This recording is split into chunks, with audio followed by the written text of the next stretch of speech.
Bonjour les amis, j'espère que vous allez bien, très bien même. On se retrouve aujourd'hui pour une nouvelle vidéo. Là je suis dans le Macan Turbo, comme vous allez voir juste après. Et je vais aller prendre la F12 pour faire un petit tour avec, parce que ça fait assez longtemps que je ne l'ai pas prise, étant donné que j'étais monté à Paris avec une autre voiture. Donc en fait voilà, je ne suis pas monté à Paris avec une de mes voitures parce que mon ami avait loué une voiture, une Audi A3, celle que vous avez vue dans la vidéo. J'ai voulu l'accompagner de 1. De 2, j'aurais très bien pu louer une voiture moi-même parce que je fais d'habitude, je monte pas souvent à Paris avec mes propres voitures pour plusieurs raisons. Parce que déjà monter en Ferrari ça va pas être possible, de 1. Et de 2, monter en RS6, alors c'est sûr que la RS6 est une très bonne voiture pour monter à Paris ou pour faire des longues distances, mais le problème c'est que beaucoup de gens la connaissent cette voiture. Alors c'est pas forcément un problème parce que ça me fait toujours plaisir de vous rencontrer, etc. Mais si tu veux, quand tu fais un Monaco-Nice et que tu te fais arrêter à peu près 20 ou 30 fois sur le trajet, c'est très sympa à chaque fois, on discute, etc. Mais du coup le trajet, au lieu de le faire en 6-7 heures, tu vas le faire en 15 heures, tu vois. Donc ça, c'est une des raisons pour laquelle je n'ai pas pris une de mes voitures pour monter à Paris. Bref, passons à autre chose. Je vais sortir la F12 aujourd'hui pour faire un petit tour avec, vu qu'elle n'a pas tourné depuis assez longtemps. C'est une voiture qui roule pas beaucoup, comme la 458, parce que des Ferrari, je vous ferai une petite vidéo là-dessus, tu ne peux pas les rouler tous les jours. Enfin, techniquement, tu peux, il n'y a pas de souci, mais c'est très contraignant. Alors là, on est en ville, on est un peu à l'heure de pointe. On va faire un petit tour avec la F12, je vais vous montrer ce que ça donne et vous faire des petites prises de vue extérieures avec le stabilisateur que j'ai acheté qui se trouve là. Donc c'est un stabilisateur GoPro qui m'a coûté à peu près 350 € je crois, et qui permet de faire des plans assez stables apparemment. Donc ça, on va voir ce que ça donne. Je ne vais pas l'utiliser pour faire les vlogs, je préfère le petit manche là que j'ai dans la main, même si l'image bouge un peu, etc. C'est pas dramatique parce que ça c'est assez gros quand même. Donc je vais essayer un peu, voir ce que ça donne. Donc là je suis avec le Macan, on va aller au parking récupérer la F12 et on va sortir faire un tour ensemble. A tout de suite les amis.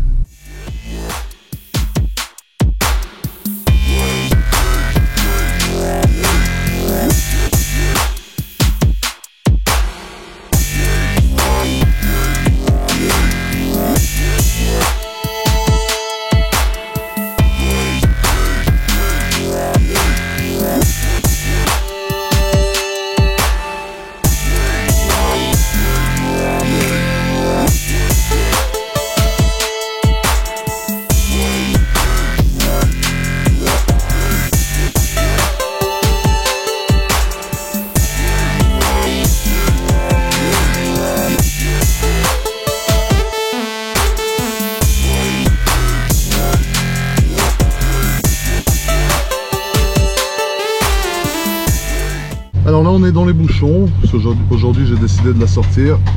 Alors vous voyez comme c'est sombre dans cette voiture, là j'ai baissé les fenêtres exprès en fait, pour que ça soit un peu moins sombre du coup, parce que dans cette voiture nous avons le pare-brise ainsi que les vitres qui sont teintées à fond. Donc si je n'ouvre pas les vitres, tu vas avoir l'impression qu'il fait nuit dans la voiture. Donc revenons-en à notre sujet principal. Je suis dans cette jeune F12 aujourd'hui parce qu'il a fallu que je la fasse tourner un peu. Ça fait longtemps que je n'ai pas conduite, c'est pas des voitures que j'utilise tous les jours, les Ferrari. Malheureusement, là il y a le Monaco Yacht Show. Alors le Monaco Yacht Show, qu'est-ce que c'est? C'est un événement du coup par rapport aux bateaux, où en gros c'est comme le salon de l'automobile, mais pour les bateaux à Monaco.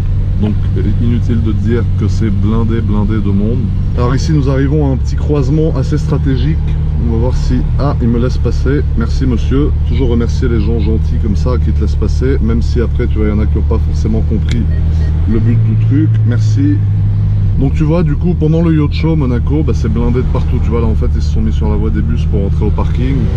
C'est plein de monde. Ça draine un monde de ouf.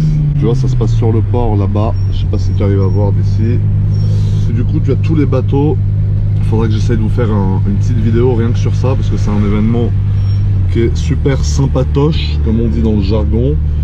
Après bon, moi j'y vais plus parce que c'est un peu comme le Grand Prix, tu vois, quand tu l'as fait une fois, deux fois, trois fois, ça devient un peu lassant. Donc voilà, revenons-en encore une fois au sujet principal de cette vidéo qui est la F12. Alors la F12, je pense, comme vous pouvez l'imaginer, n'est pas une voiture qui est faite pour ce genre de situation. c'est une voiture qui souffre énormément dans les bouchons parce qu'il y a 740 chevaux. Donc forcément dans les bouchons ça chauffe. Tu vois, alors là je vais te montrer le menu. Là on est à peu près à 100 degrés, ce qui est assez chaud, 100 degrés quand même. La boîte chauffe, etc.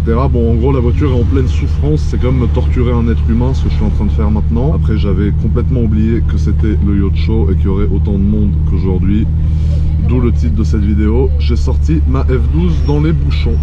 Après la F12, comparée à la 458, c'est une voiture qui dans les bouchons est quand même beaucoup plus agréable. Parce que la 458 dans les bouchons, c'est horrible. Ça veut dire que tu souffres le martyre, et elle aussi. Tandis que cette jeune F12 est un peu plus adaptée parce que c'est plus une GT qu'une supercar entre guillemets, d'où la différence dans les bouchons, c'est un peu plus confortable, etc. Bien qu'avec le camouflage, je suis un peu grillé partout, ça veut dire que les gens reconnaissent la voiture un peu partout. Voilà, j'ai fermé les vitres parce que ça devenait un peu trop bruyant autour. Donc là on est dans les tunnels où c'est forcément le bordel aussi. Donc là on se dirige vers Fontvieille. Fontvieille en fait c'est une extension de Monaco, ça veut dire qu'à la base ça n'existait pas. Ça a été construit sur la mer, comme ils sont en train de construire aujourd'hui la nouvelle île. Donc je sais que t'es pas en cours d'histoire géo, que tu n'en as probablement rien à foutre, mais je tenais quand même à t'expliquer, histoire de te prouver que j'ai aussi un peu de culture, je suis pas juste un... Oula putain, merde, un immense bus fou. Après cette vidéo sera un vlog aussi, c'est-à-dire que en fait maintenant dans mes vidéos j'ai décidé de mixer le contenu un peu. Mixer le contenu, qu'est-ce que ça veut dire? Ça veut dire que je vais vous mettre un peu de voiture, un peu de ma sale gueule que vous avez ici, que beaucoup n'aiment pas mais que beaucoup aiment bien aussi, donc je vais vous la mettre quand même. Après si tu n'aimes pas tu peux quitter cette vidéo minable dans tous les cas. Et un peu de culture comme je l'ai dit tout à l'heure, c'est-à-dire quand je suis dans une ville en particulier comme par exemple à Monaco, voilà, j'explique, là je suis donc à Fontvieille, que ça a été construit sur l'eau, etc. Même si tu n'en as rien à foutre parce que toi tu veux juste que je mette un burn à 300 km/h. Malheureusement je ne peux pas le faire en vidéo, je pense que beaucoup ont compris. Ceux qui ne comprennent pas, allez vous faire soigner parce que je l'ai dit au moins 200 fois. Et voilà, donc en gros, voilà, parce que comme vous pouvez, je pense, l'imaginer, c'est très dur de créer du contenu, c'est-à-dire que même si j'ai plusieurs voitures, etc., je vais vous les présenter une fois, deux fois, trois fois, ça va aller très bien. À la fin, vous ne pourrez plus me voir en photo parce que vous aurez l'impression que je montre tout le temps les mêmes choses.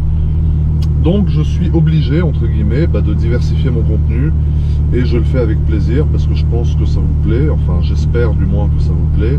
Et je n'ai pas trop le choix non plus si je veux publier plus de vidéos parce que les gens me demandent beaucoup de vidéos parce qu'apparemment ça leur plaît. Donc c'est ce que j'essaye de faire les amis. Ici nous avons un petit endroit tranquille où je vais pouvoir vous filmer la voiture tranquillement et continuer cette présentation. C'est le cirque de Monaco. À l'époque j'étais trapéziste mais depuis je me suis brisé les deux genoux en tombant du haut du trapèze et maintenant je tourne en voiture. Alors on va mettre un coup de marche arrière. Donc vous voyez la marche arrière c'est là. Hop, vous appuyez sur le R, vous avez la caméra qui apparaît ici et il ne vous reste plus qu'à reculer. D'où le R pour recul ou reverse.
voilà, je vous ai fait les quelques plans du coup avec mon nouveau stabilisateur que je viens d'acheter.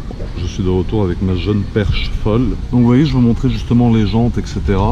Donc les jantes ont été peintes en noir. Là vous avez les freins qui sont des freins céramiques avec les étriers rouges.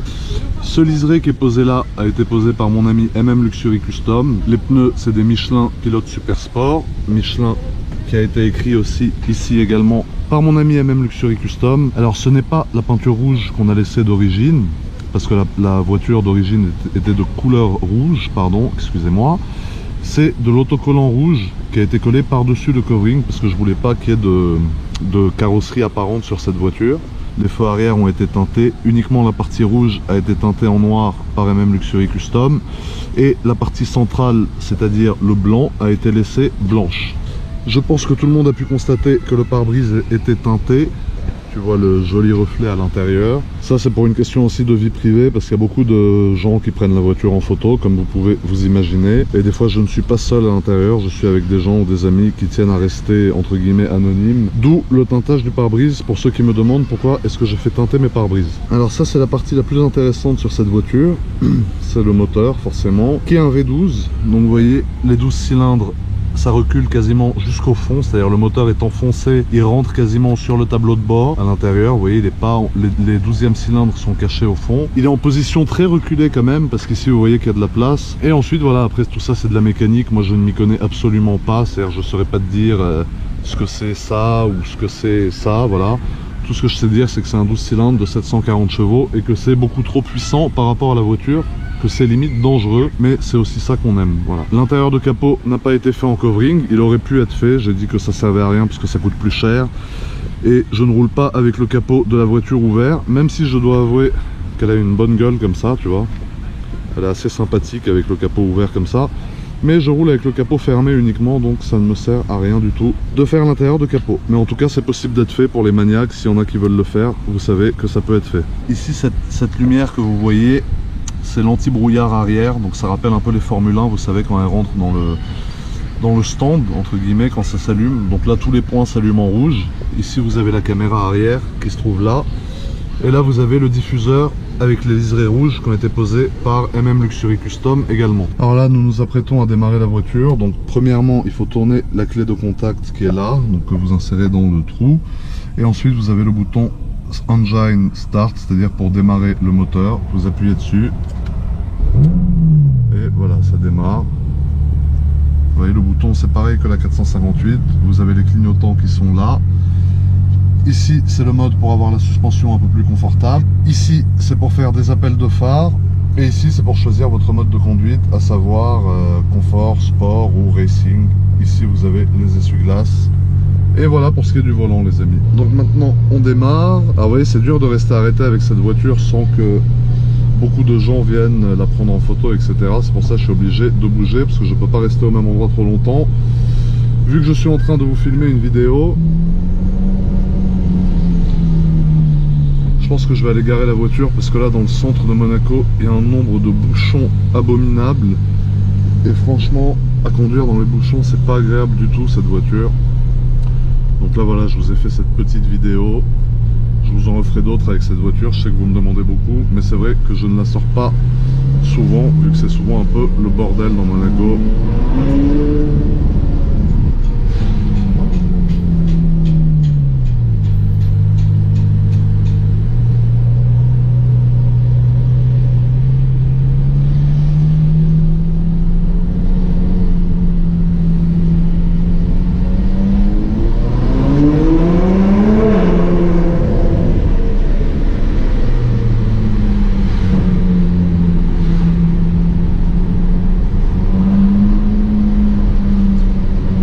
Les amis, cette vidéo va se terminer ici. J'espère qu'elle vous a plu. N'oubliez pas de vous abonner à ma chaîne si jamais cette vidéo vous a plu, pour plus de vidéos.